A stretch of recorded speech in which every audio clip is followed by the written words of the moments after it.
Chafetz Chaim was speaking about the importance of a person making sure that he does not listen even to Lashon Hara. He has to make sure that he stops his friend from speaking Lashon Hara. You can only speak Lashon Hara if there's another person listening. So then he says, imagine your friend is eating meat, which is taref, which is not kasher.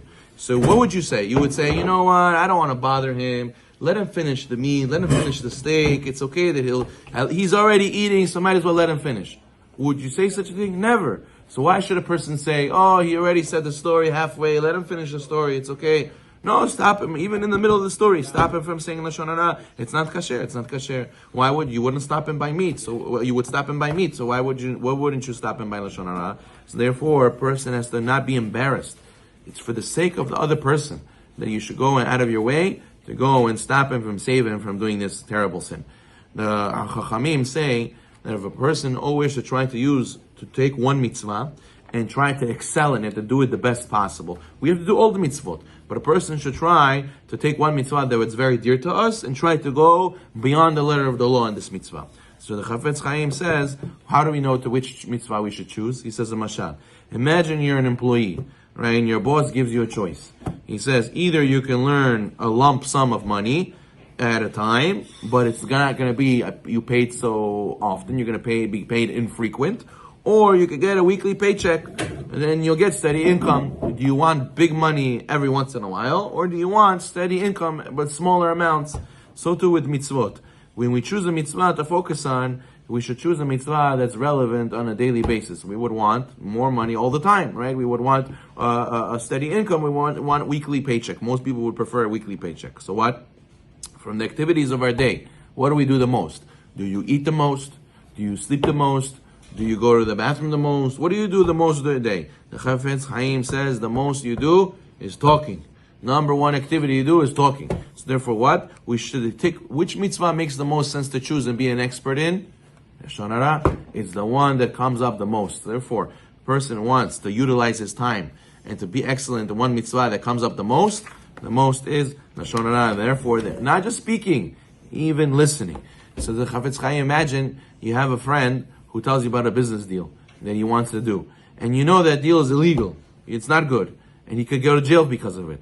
So you don't want to, you say, oh, I don't want, but you say to yourself, I don't want to embarrass him. I don't want to ruin his plans. So what do? I act like a good friend. I say, yeah, wow, good idea. You're going to make a lot of money that way.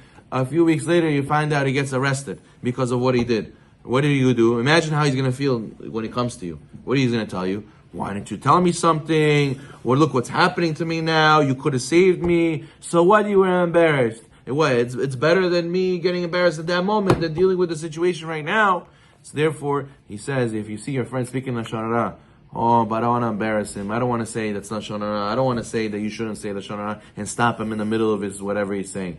Then he's going to come to you and he's going to get hurt from HaKadosh Baruch Hu, by punished because of what he did. He's going to come to you and say, why didn't you stop me? Why didn't you? Who cares about my embarrassment? Look what I'm suffering through because of now. You should have stopped me from saying Lashon Hara. So therefore, every person, even though you're embarrassing him right now, you would realize, if you would see the truth, you would realize better to be embarrassed in this world than be embarrassed in Olam Haba.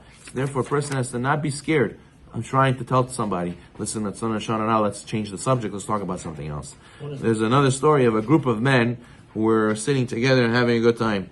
All of a sudden, a policeman came and he started accusing one of them of doing a big crime. And they arrested him. And then the suspect was brought to the authorities and he denied it. So what do? If he denied it, so who did it? If it wasn't him, who was it? So they looked at all those other people who were sitting there and they took them also for interrogation. They took them also and said, maybe you did it. And they didn't let anybody go until they made sure they passed the judgment.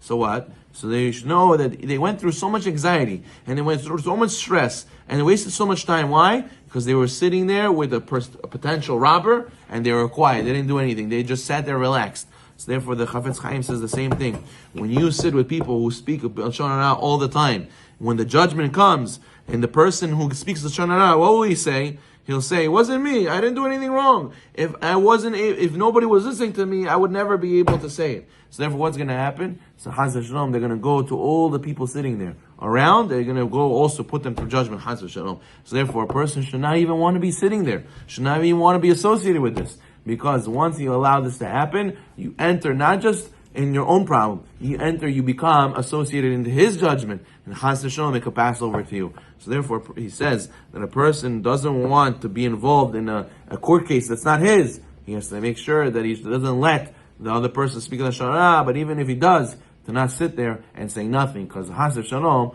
we don't want to be an accomplice. We should be zocheh, to be able to have courage, to say the right thing, and to save our friends from speaking Lashon Hara.